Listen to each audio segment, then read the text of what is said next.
이제 많이 좀 한 30분 넘게 지났는데요. 이제 활동비 설명드릴게요. 활동비는 제가 딱 중요한 것만 좀 설명을 드릴게요. 시간이 많지는 않아가지고요. 보시면 사용 용도는 한 번씩 읽어보시면 돼요. 그래서 외부 전문기술 활용비. 이제 저희 영리기업이 많이 쓰시는 게 외부 전문기술 활용비고요. 요거는 기술 도입비, 전문가 활용비, 연구개발 서비스 활용비 등 외부 전문기술 활용을 위하여 필요한 비용에 들어갑니다. 그래서 시험 분석 비용도 외부 전문기술 활용비에서 쓰시면 됩니다. 그리고 회의비. 회의비는 뭐 회의실 임차료 이런 것도 포함되고 회의 식비도 포함됩니다. 그리고 회의를 개최할 때 뭐 장소 임차료, 뭐 속기료, 통역료까지 이제 포함은 되고요. 출장비는 국내 출장이 있고 국외 출장이 있으니까요. 이거 보시면 되고 소프트웨어 활용비가 있고 연구실 운영비가 있어요. 연구실 운영비는 이거는 이제 사무용 기기나 사무용 소프트웨어 구입, 설치, 임차하실 때 쓰시는 비용이고요. 연구 인력 지원비는 요거는 이제 야근식 때 주로 많이 쓰시고 세미나 참가비 쓰시는 거고요. 그리고 요 밑에는 저희가 쓰실 거는 많이는 없으세요. 여기 막 공공요금이 있다고 간혹 공공요금을 쓰시는데 공공요금은 이 연구에만 딱 사용되는 공공요금이어야 되지 그냥 범용적으로 회사 그 관리비용 쓰시면 안 되니까 이건 좀 주의를 좀 해주세요. 여기 공공요금이 다 된다고 약간 오해를 좀 하실 수가 있어가지고 말씀드리는 거고요. 그리고 아까 외부 전문기술 활용비는 직접비, 현물 포함해 40% 범위 내에서만 계상해야 된다.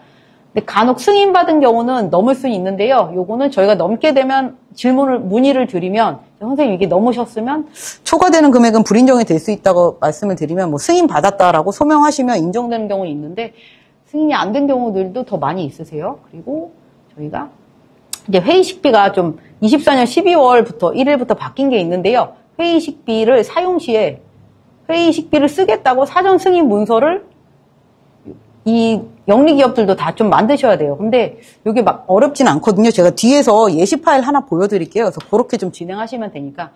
회의식비는 이제 식사를 하시는 건데 외부인들과 회의식비 쓰실 때는 꼭 저희 회사 사람이 아닌 외부 참여자가 꼭 있어야 되고 외부인이 꼭 있어야 되고요.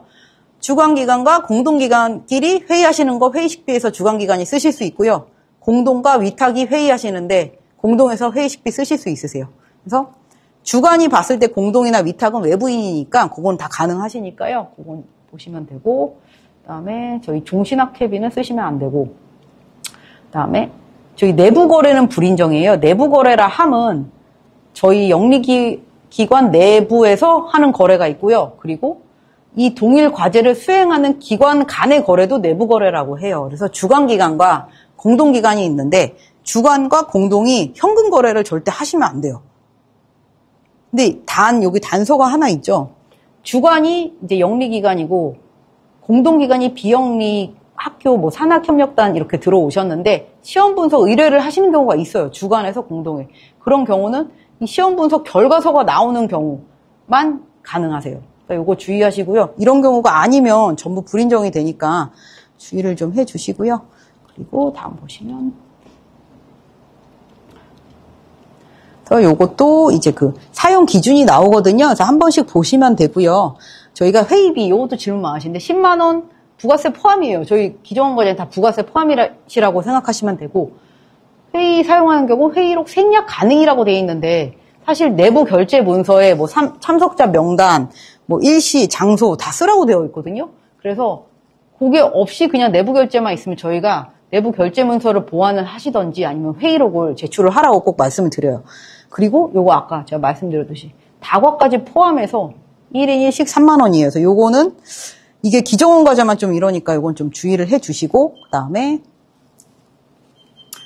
저희가 요거 위에도 좀 주의하시겠네요. 참여 연구자와 동일한 연구개발기관에 소속된 자에 대한 인건비, 전문가 활용비는 계상이 불가해요. 그래가지고 이 경우에 만약 저희 영리기관이 있는데 영리기관에서 저희가 연구를 하는데 어떤 부장님이 좀 이제 전문가적인 지식이 많이 있으세요. 그래서 저희 회사에서 저희 회사 소속 부장님께 전문가 활용비를 의뢰를 하면 절대 안 돼요. 네. 그러니까 참여 연구자가 아닌데 되지 않느냐 하는데 영리기관 내에서는 그냥 아예 쓰시면 안 되고 비영리기관인 경우만 최소 부서 단위가 다른 경우만 요것만 인정이 가능하거든요. 근데 저희가 주로 지금 영리기관이 많이 있으시니까 영리기관에서는 저희 회사 소속된 분한테 전문가 활용비 절대 쓰시면 안 돼요. 그리고 회의비는 이렇게 보시고, 회의비는 꼭 외부 소속 기관 참여자가 꼭 있어야 돼요. 그리고 초과는 이것도 아까 말씀드렸듯이 부가세 포함 1인 1식 10,000원. 초과 근무식 때는 6시 이후에 쓰시는 거죠. 그렇죠? 그리고 뭐 저희가 뭐 주말에 쓰시는 경우가 간혹 계신데 그때도 그 초과 근무 그 초과 근무 일지를 좀 작성을 하셔가지고 다 하셔야 되고, 근데 그렇게 쓰시면 좀 많이 쓰시면 불인정이 될 수 있으니까 그건 좀 지양해 주시고, 그다음에 보시면 연구실 운영비, 이게 좀 중요한데 뒤에서 설명을 드릴게요. 보시면 자, 저희가 우선은 이제 불인정되는 사유가 있는데요. 일반적이지 않은 저희 뭐 범용성 물품이나 탕비실 비품 이런 건 좀 불인정이 돼요. 근데 이제 요거는 이제 일반 사무 목적에 필요한 그 소모성 물품은 인정이 되는데, 뭐 행사 기념품을 대량으로 사시거나 이런 경우는 좀 불인정이 돼요. 이런 경우가 있었거든요. 그리고 회사에서 이제 회의를 위한 다과를 사시는 건 인정은 되는데, 탕비실 물품, 뭐, 티슈 사시고, 물티슈 사시고, 뭐, 저희 뭐 대용량 뭐 커피 사시고 이런 경우는 조금 불인정이 되고요. 그리고 정수기 물 사시는 경우도 사실은 안 돼요. 네. 그러니까 정수기 그 큰 물통 사시고 이런 분들 계셨는데, 그런 경우도 좀 불인정이 되니까 저희가 사무 목적에 필요한 경우만 좀 쓰시고요. 그 다음에 사전 내부 결제 이거 꼭 있어야 되니까 내부 결제 사전 승인이 있어야 되고, 저희가 그쵸, 요거 보시고, 요것도 아까 이거 말씀드렸던 거랑 비슷하고요. 그 다음에 보시면 요거는 이제 필요한 서류거든요. 그래서 서류 보시면 되는데, 서류는 보시다가 출장비인 경우에 내부 규정이 있으신 분들은 꼭 내부 규정, 여비 규정을 꼭 올려주세요. 요거를 처음에 이제 과제할 때 맨 처음 집행하는 출장 여비에 하나 올려주시면 뭐 동일하게 올려주실 필요는 없으니까요. 내부 여비 규정이 있으신 분들은 꼭 올려주시고, 없으신 분들은 없으시면 이제 주로 실비로 많이 쓰시거든요. 없으신 분들은 실비로 쓰시려면 그 증빙을 전부 붙이셔야 되고, 여비 규정이 있고 뭐 일비 식비가 약간 뭐 하루에 직급마다 나눠져 있다 이런 분들은 여비 규정을 만드시고, 그 일비 식비, 교통비, 주로 일비 식비는 정액으로 많이 나가고 교통비는 실비로 많이 나가거든요. 그래서 그거는 좀 주의를 하셔가지고 여비 규정이 있으신 분들은 그렇게 쓰시면 돼요. 그리고 이제 보시면 클라우드 컴퓨팅 서비스 이용료도 많이 쓰세요. 그래서 이 경우는 뭐 월마다 이제 이게 서비스 이용료가 나가는데, 이 경우도 구매 의뢰서, 뭐 명세서, 계약서까지는 없더라도 뭐 거래 명세서 이런 경우 좀 있어야 돼요. 그냥 카드 전표만 제출하시면 안 되고요. 그리고 보시면 소프트웨어 활용비, 이것도 주의를 해주시면 되고요. 잠깐만요. 여기 앞에 저희 주의하실 게 요거 제가 빠뜨렸네. 소프트웨어 활용비도 과제 단계 기간 종료 2개월 이전에 계약이 좀 체결이 되어야 돼요. 그래서 저희가 뭐 이 연구 기간을 지나가지고 몇 개월 사용 계약 기간이 저희가 9월 달에 끝나는 과제인데, 9월 말에 끝나는 과제인데, 이 소프트웨어 사용 기간이 11월 말까지다. 근데 이 계약 기간이 1년 단위여가지고 어쩔 수 없이 이렇게 썼다라고 최소 단위라고 이렇게 소명을 하시는 경우는 뒤에 그 연구 기간 지나서 2달 쓴 거가 인정은 가능은 한데, 원칙은 연구 기간 내에만 쓰는 거거든요. 그리고 주로 소프트웨어 활용비도 이제 1년 단위로 계약하신 경우는 이제 최소 단위라고만 소명을 해주셔야지 인정이 되고요. 안 되면 불인정이 될 수 있으니까 이제 연구 개발 기간 내에서만 쓰시는 게 좀 맞으실 것 같아요. 그래서 보시고, 더 보시면 요것도 앞에 다 설명드렸던 내용이니까요. 좀 넘어갈게요. 저기 보시면 요것도 그쵸. 저희가 회의식비 말씀드렸고, 국내 출장비, 국내외 출장비도 요거 좀 많이 좀 어려워 하시는데, 그래서 여비 규정이 있으면, 내부 여비 기준이 있으면 그거에 따라서 하시고, 자체 기준이 없는 경우에는 공무원 여비 규정을 거기에 좀 준용해서 금액을 쓰라고 저희가 말씀을 드려요. 그래서 그건 좀 주의를 하시고, 그러니까 이제 자체 여비 기준이 있음에도 이 연구 개발을 위해서만 뭐 별도로 여비 기준을 만드는 경우는 이건 좀 불가하거든요. 그리고 공무원 여비 규정에 좀 준하지 않게 너무 과다하게 쓰시는 경우들도 있으세요. 근데 그런 경우는 저희가 요거는 이제 불인정이 될 수 있다. 이렇게 안내를 드리고요. 그렇게 쓰지 마시고 자체 여비 기준을 공무원 여비 기준에 준해가지고 만드신 다음에 그거에 맞춰서 쓰시면 가장 편하세요. 그래서 그렇게 쓰시면 되고 저희가 이제 그 불인정 예시 한번 보시면 실비로 쓰셨을 때 출장 기간을 초과해서 쓰시는 경우들이 간혹 있으세요. 이때는 그 초과한 기간은 불인정이 되고요. 그리고 실비로 하신다고 하셨는데 증빙이 없어요. 그럼 또 불인정이 돼요. 그리고 이제 뭐 출장 식비랑 회의비 식대가 중복되는 경우에는 출장 식비가 불인정되니까 요건 좀 주의를 해 주시고요. 그다음에 이제 회의 식비 사전 승인 문서 이거 예시 파일이거든요. 그래서 이렇게 내부 결제로 하시면 돼요. 뭐 언제 이제 집행을 하실 건데 요거를 뭐 회의 개요를 쓰시고 어디에서 어떤 주제로 뭐 참석자 여기 참석자분 이제 외부 참석자분들 그 소속 기간을 쓰시고 뭐 누구누구 이렇게 참석을 하신다. 그리고 인당 3만 원씩 뭐 9명이 참석을 해서 요만큼 쓸 게 예상이 된다. 이렇게 내부 사전 문서 승인 문서 쓰셔가지고 승인 받으시고 쓰시면 돼요. 그래서 어렵진 않거든요. 근데 좀 서류 작업이 하나 더 들어간다 이렇게 생각하시면 되고요. 그리고 이제 연구실 운영비는 좀 중요한데요. 영리기관에 연구실 운영비 활용 관리 계획이라는 서식이 있어요.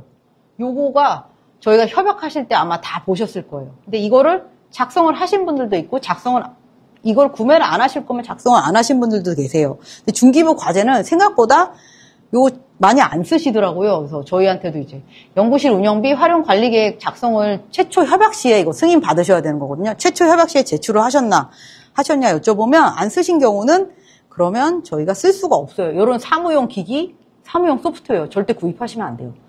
그러니까 최초 사업계획 하실 때 요 서식을 작성을 하셔가지고 승인을 받으신 경우만 사무용 기기, 사무용 소프트웨어, 그 다음에 뭐 연구 환경, 그 냉난방 및 청결한 환경 유지 위한 이런 기계를 쓰실 수가 있거든요. 근데 요거 진짜 주의를 해주셔야 돼요.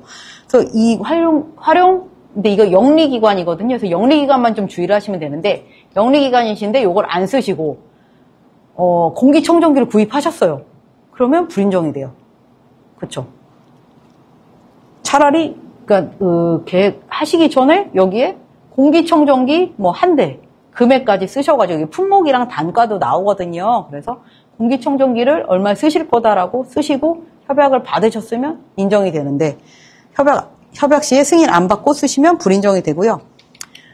이제 협약 시에 이거 승인을 다 받으셨어요. 근데 이 단가, 이렇게 단가도 나오잖아요. 만약에 저기 보이는 컴퓨터, 노트북을 구입하신다고, 태블릿 PC를 구입하신다고 쓰셨는데, 1개 구입하신다고 하셨는데, 2개 구입하셨어요.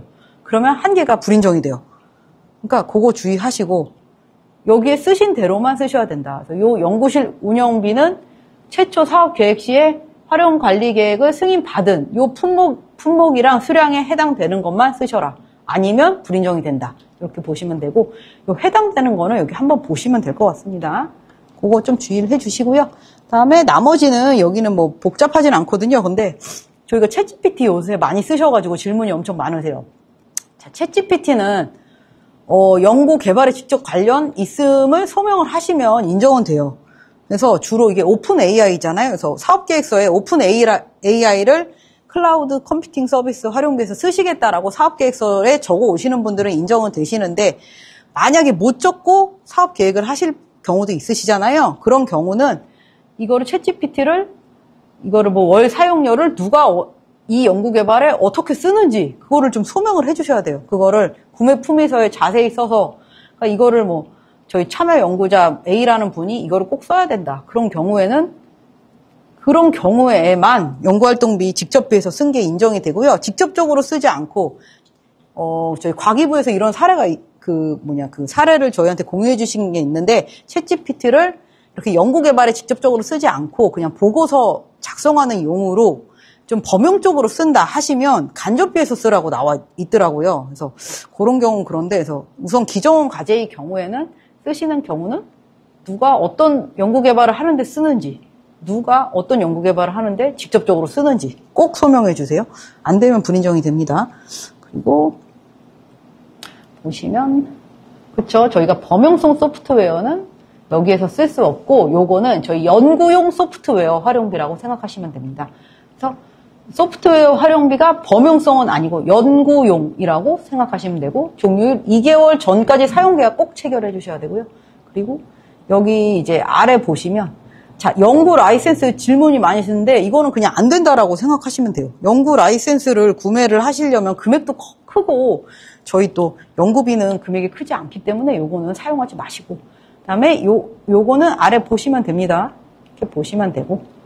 자, 보시면 이제 거의 다 왔어요. 이제 요 예시 파일은 저희가 요거 교육자료 다 공유를 해드리니까 예시 파일을 한 번씩 보시고, 저희가 최초 협약됐을 때 요 예시 파일, 한글 파일도 드리거든요. 그것도 한 번씩 드릴 테니까 보시면 되고요. 연구수당이에요. 연구수당은 사실 영리기간은 많지